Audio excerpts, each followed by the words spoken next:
গাড়তি নিয়ে উঠার কোনো প্রশ্নই ওঠে না। 1 মাস পড়লেই তো 70 মাসের পড়া হইতেছে। ফরজ কয় গুণ বাড়ে? নফল ফরজের সমান। এই উম্মতের তো তসবিহাতের গাড়তি আমি দেখি না।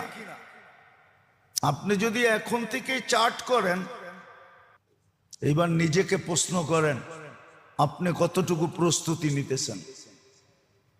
প্রথমে কিন্তু বলছিলাম আমি, রমজান আল্লাহ যদি পাওয়া দেয় তাইলে বোঝা গেল সারা জীবনের প্রস্তুতি নেওয়ার সর্বশেষ সুযোগ আপনার আমার হাতে আল্লাহ উঠায় দিয়েছেন। সর্বশেষ প্রস্তুতি নেওয়ার সুযোগ। এরপরে যদি কিছু নাও পাইল তাহলে রমজানের প্রস্তুতি নেওয়ার মাধ্যমে অতীত ভবিষ্যৎ পুরা জীবনের প্রস্তুতি নেওয়া এটার ভিতরে রাখা আছে। নাইলে এক রাত্র 83 বছর কেন হবে? এক রাত্র তো 83 বছর,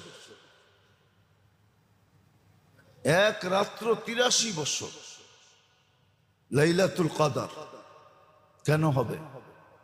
তাহলে আমি যেটা দাঁড় করাইলাম ওটার পক্ষে এই যুক্তি খাটে যে সর্বশেষ সুযোগ হইল রমজান প্রত্যেকের জীবনে। এই জন্য আসেন, প্রস্তুতি নেই, প্রস্তুতি নেই। বাকি সামনে আরো বলা হবে, খুইলা খুইলা ইনশাআল্লাহ যদি বেঁচে থাকি। হ্যাঁ, এই জন্য একটা বলতেছি, রমজানে যদি কর্মচারীর থেকে কাজ কমায় দেয়, কাজ কমায় দেয়, কাজ যদি কমায় দেয় সহানুভূতিমূলক, এটা পর্যন্ত জান্নাতে যাওয়ার কারণ হবে। দুজক থেকে তার মুক্তি মিলবে।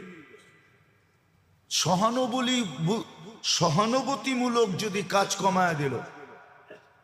কিন্তু আমাদের দেশে দেখা যায় কিছু কিছু কর্মচারীকে রমজানে কাজ আরো কয়েক ঘন্টা বেশি করতে হয়। রমজানে আরো কি করতে হয়? বেশি করতে হয়। বেশি না করলে মালিক বেতন দেয় না।